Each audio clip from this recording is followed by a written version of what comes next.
Jadi ngurus apa ya, udah ditawarin bisnis, terus keduanya juga ngurus perceraian, terus yang satunya udah ngurus perceraian, diurusin ini pengacara abal-abal ini ya, terus sudah tidur pula.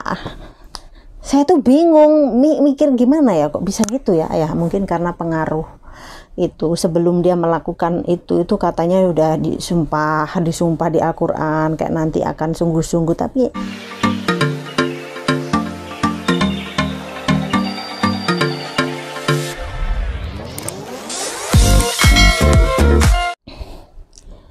Assalamualaikum warahmatullahi wabarakatuh. Jumpa lagi bersama saya Ica ya. Dan ini malam hari ya, kebetulan saya udah selesai kerja ya. Saya ingin di sini membahas tentang kemarin yang lagi viral, yang korban apa ya, yang korban tentang korban laki-laki dajjal ya. Semakin kesini saya semakin emosi kalau membahas ini, tapi ini sangat penting sekali, memang harus dibahas supaya viral ya. Viral bukan berarti ingin apa ya, supaya teman-teman yang lain atau di luar sana atau calon-calon tenaga kerja Indonesia, tenaga kerja wanita yang di sana sebelum berangkat itu antisipasi dengan hal-hal seperti ini ya, supaya hati-hati dan supaya dia fokus tujuan bekerja di Hong Kong atau di luar negeri dimanapun saja, di Singapura atau di Taiwan, itu fokus bekerja, nggak usah aneh-aneh dulu lah, nggak usah aneh-aneh. Masalah jodoh ya dipikir carry ya, meskipun saya sendiri juga pernah bersedih karena seperti itulah, pernah lah, cuman nggak ditipu kayak yang di berita-berita, cuman hati yang saya ditipu ya, hati saya ditipu sama laki-laki dulu waktu aku masih muda ya. Udah, abaikan saja cerita saya, lanjut ya. Lanjut itu tentang itu yang kemarin aku up, dan ini tadi ada perkembangan beritanya lagi. Ada 2 orang korban yang sudah speak up ya, yang sudah speak up dan menceritakan apa yang terjadi pada dirinya ya, gitulah. Dia itu 1 tahun lalu ya perkenalannya ya, ini saya bahas ya. Yang nanti akan saya lanjutkan yang kemarin itu bagaimana ya, tapi ini saya akan membahas kedua korban ini ya. Korban ini sudah mendatangi tempatnya Mbak Yuni untuk memberi kesaksian ya, memberi kesaksian yang artinya dia menceritakan kronologinya seperti apa. Ya seperti ini ya, dia itu ternyata ya perkenalannya 1 tahun lalu ya, mulai perkenalannya yaitu melalui aplikasi Tantan. Saya tidak tahu ya aplikasi Tantan itu yang kayak mana, apakah pencarian jodoh. Sing jelas aku roh jenenge aplikasi Tantan rupane piye gak roh. Ya kayaknya apa yang pencarian jodoh ada saya. Yang ingin saya sampaikan adalah bagaimana kronologinya, kenapa kok bisa terjadi seperti ini. Jadi gini ya, yaitu kebanyakan itu korbannya itu perkenalannya itu melalui Tantan, aplikasi Tantan ya. Dan juga yang sebelum-sebelumnya ada yang melalui Messenger gitu ya. Itu ya awal mulanya berkenalan.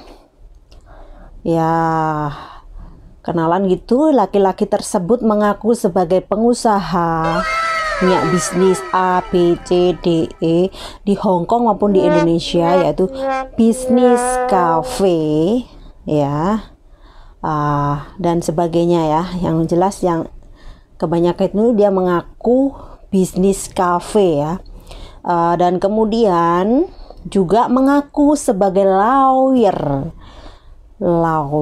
ya, yang bisa membantu teman-teman dalam masalah apapun hukum atau perceraian ya, seperti itu ya. Pengacara ya istilahnya, pengacara, ngakunya pengacara. Jadi mereka kebanyakan berkenalan itu ada yang Ya awal mula yang ada mungkin dari obrolan-obrolan saling mengenal, terus mungkin saja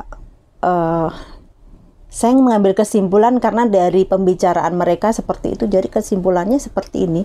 Mungkin dia berkenalan terus akhirnya bercerita tentang kehidupan dia mau cerai atau apa gitu ya, sama suaminya ngurusin perceraian itu kayak apa. Saya nggak tahu ya, itu sih menurut pengakuannya kayaknya kok masa sih to the point baru kenal, ya nggak mungkin juga sih ya, cuman poin-poinnya seperti itu ya.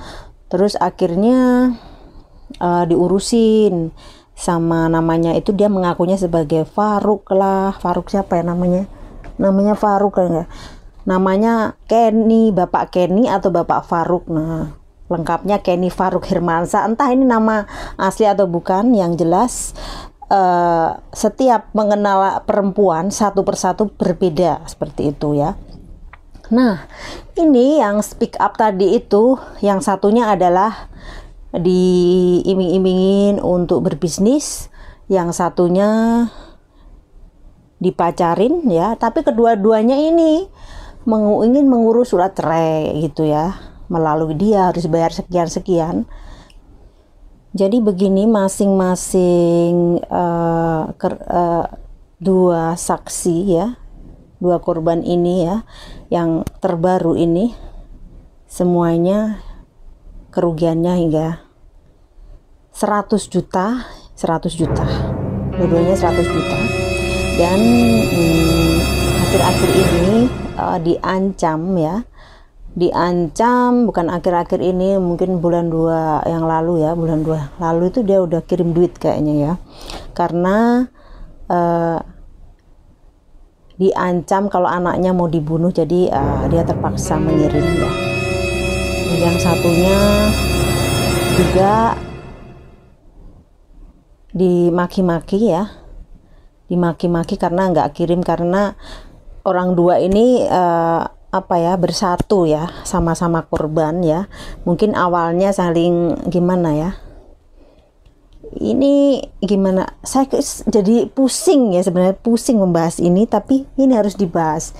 Jadi begini, terus si kedua-duanya ini dikasih videonya, yang satunya, dua-duanya ini tidak kenal. Jadi saksi dua-dua ini, korban keduanya itu semula tidak kenal, terus akhirnya kenal, entah mungkin tahu handphonenya ya dari si penjahat itu ya. Terus dikasih video-video korban-korban bermesraan ya, itu videonya para korban kayak gitu ya.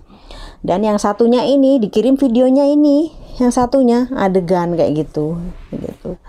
Jadi akhirnya keduanya itu sama-sama merasa dirugikan ya, dirugikan materi, dipermalukan, bahkan mereka itu dipermalukan, kedua-duanya dipermalukan. Yang satu mendapatkan ancaman, yang satunya dipermalukan di rumahnya ya, di Indonesianya ya. Video-video itu disebar ya, dikirimlah ke mantan suaminya. Kalau yang satunya kan belum tidur, maksudnya masih ditawarin bisnis kayak gitu ya, bisnis kayak kafe, kayak nanti dibeliin apartemen, nanti sebagai asetnya nanti kalau pulang Indonesia bisa enak kayak gitulah intinya. Mungkin kayak tanam modal seperti itu ya, mungkin diiming-imingi nantinya akan menghasilkan sesuatu. Dan juga mereka juga sudah memberi uang pengurusan perceraian, karena jadi ngurus udah ditawarin bisnis, terus keduanya juga ngurus perceraian, terus yang satunya udah ngurus perceraian, diurusin ini pengacara abal-abal ini ya, terus sudah tidur pula. Saya tuh bingung mikir gimana ya, kok bisa gitu ya, mungkin karena pengaruh gitu. Sebelum dia melakukan itu katanya udah disumpah di Al-Quran kayak nanti akan sungguh-sungguh, tapi anehnya dalam proses perceraian itu kok tidur gitu, entahlah itu Saya kurang mengerti kenapa kok bisa seperti itu, mungkin saja udah terbuai kayak gitu ya, sehingga melakukan, dan di video lah ya, di video, sambil di video misalkan ini di atas kayak gitu ya, yang ceweknya di atas di video kayak gini, mungkin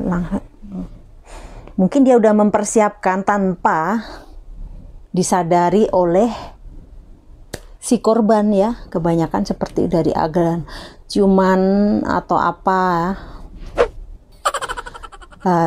Pokoknya adegan step by stepnya itu di video semuanya seperti itu, dan dikirim ke yang satunya, entah tujuannya apa ya, tujuannya mungkin memeras itu tadi, ingin memeras itu tadi, dan bahkan videonya pun sudah dikirim ke mantan suaminya ya, yang satunya belum tidur jadi nggak ada, cuman yang satunya itu diancam anaknya akan dibunuh ya kalau nggak kirim uang, jadi dikirimlah karena emang takut.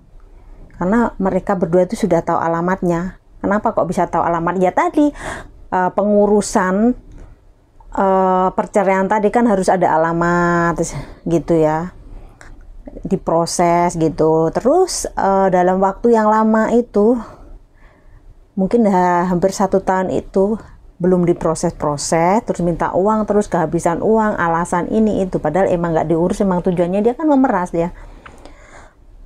Dan terus mengiming-imingi bisnis itu tadi ya, temen-temen yang satunya itu diiming bisnis juga gitu ya, terus sampai utang bank kayak gitu ya, yang satunya itu juga gitu loh, udah diiming-imingin juga gitu ya, bisnis ya dikeloni. Aduh pusing saya itu sebenarnya, cuman memang begitu adanya gitu loh, kronologinya ini mumet gitu, bikin saya pusing juga sih, cuman emang seperti itu ya, dari apa penuturannya tadi seperti itu ya. Cuman ya, aduh, saya nggak bisa berkata apa-apa ya. Semoga saja yang lain itu bisa membuat masalah ini dijadikan pelajaran ya, dijadikan pelajaran. Oke, yang pasti itu teman-teman kita yang kena korban itu adalah, awal mula adalah perkenalan melalui aplikasi Tantan ya. Yang pernah di aplikasi Tantan itu coba komennya. Saya nggak tahu itu, jujur saya tidak tahu itu aplikasi apa mungkin itu pencarian jodoh atau nyari kenalan kayak gitu ya, sehingga berlanjut kopi darat ya. Terus akhirnya si laki-laki dajjal tersebut mengaku sebagai lawyer, punya bisnis itu, terus akhirnya si perempuannya terbuai gitu. Dan itu pun mungkin laki-lakinya dianggap mungkin ganteng kayak gitu. Wah, ada orang ganteng, ada,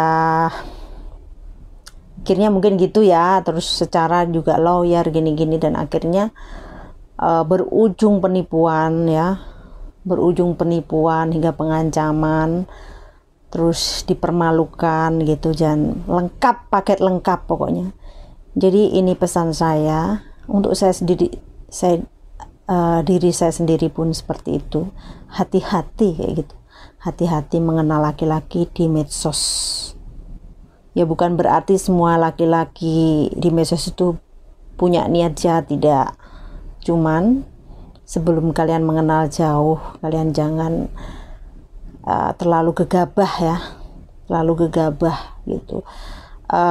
Anda dikenalin orang tua itu tidak menjamin bahwa mereka itu baik-baik sebelum kalian bertemu langsung ke rumah orang tuanya di Indonesia gitu ya. Kalau cuman sama-sama di luar negeri atau apa gitu, kayaknya nggak mungkin. Kadang kita harus berpikir secara logika. Seorang lawyer kenapa sih ya harus di aplikasi Tantan kayak gitu ya? Dia nggak perlu itu cari cowok cewek cantik, mungkin banyak di luaran sana, ngapain kayak gitu loh. Ya udah, mungkin memang itu emang sudah jalan mereka ya, namanya apa sih itu nggak ada di kalender, banyak cara. Yang jelas pesan saya untuk teman-teman ya, adik-adik yang di sana yang masih kecil-kecil ya, atau siapapun itu, bahkan yang ada di Hong Kong, karena ini korbannya adalah ada yang di Taiwan, ada Singapura gitu ya, menurut berita yang beredar gitu ya. Dan sudah berlangsung sejak 2013 itu ya, dan bahkan pernah dilaporkan tapi ya lolos gitu, anehnya di situ gitu loh.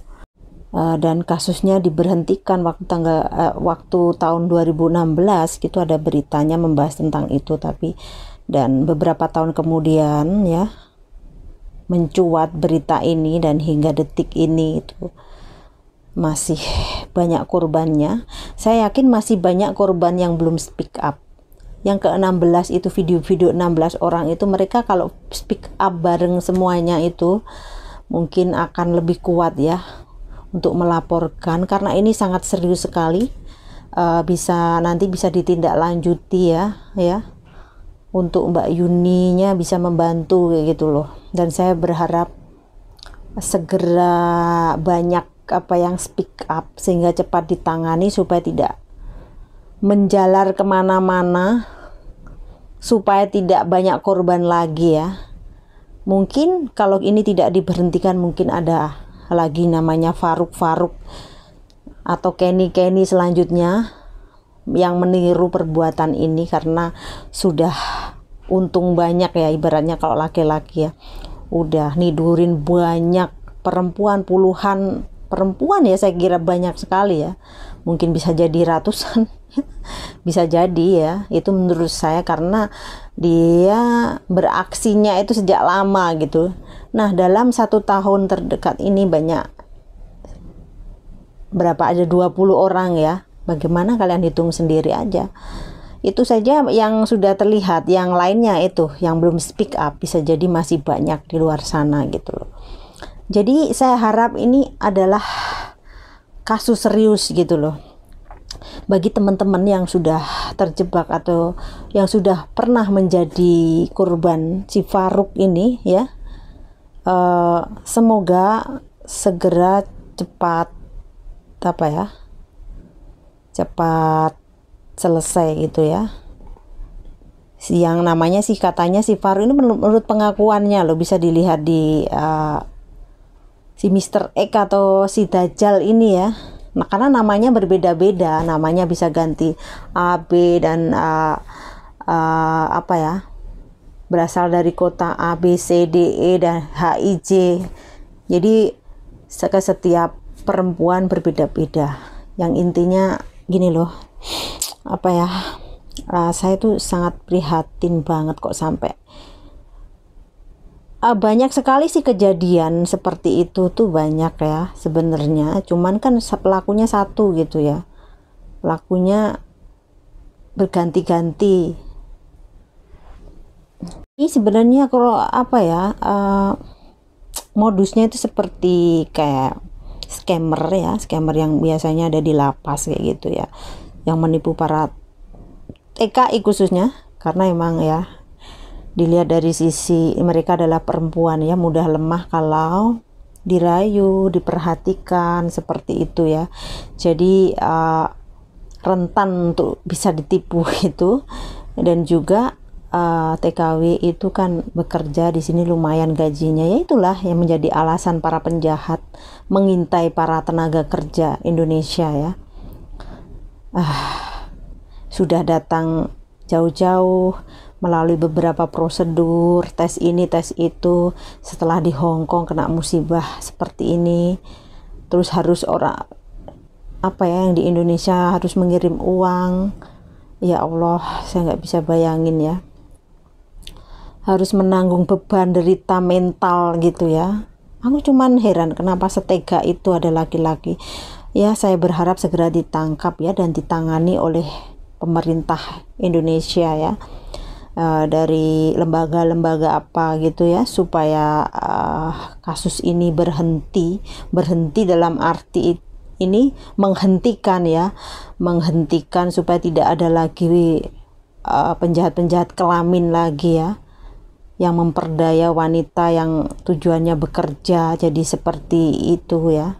Ya mungkin adalah kesalahan wanita, cuman kita nggak tahu namanya, mungkin sambil nyari jodoh ya, nyari jodoh di medsos kayak gitu, siapa tahu aja cocok kayak gitu, tapi berujung penderitaan yang membuat malu seumur hidup ya ibaratnya ya. Mental dijatuhkan dan pengancaman ya, terjadi pengancaman pada korban dan juga keluarga. Itulah yang saya benci dari ini, yang saya tidak suka gitu, yang membuat saya miris itu, sampai mengancam anaknya dibunuh gitu. Itu sudah keterlaluan banget. Jadi saya prihatin sekali ya. Saya harap semoga kasus ini segera teratasi dan ditangkap, dan pelakunya mendapatkan hukuman yang setimpal gitu ya. Oke teman-teman, terima kasih udah nonton video saya, semoga bermanfaat, dan saksikan video-video berikutnya. Sebenarnya banyak cerita, nanti ada cerita lain yang lebih mengerikan lagi. Saya punya banyak sih, cuman belum saatnya untuk saya katakan ya, karena emang tujuan saya untuk mengedukasi supaya tidak terjadi hal-hal yang seperti saya ceritakan ya. Oke, sekian dulu. Wassalamualaikum warahmatullahi wabarakatuh. Salam sukses, salam cerdas ya. Hati-hati, semoga kalian sehat semuanya. Dadah, see you next time. Thank you.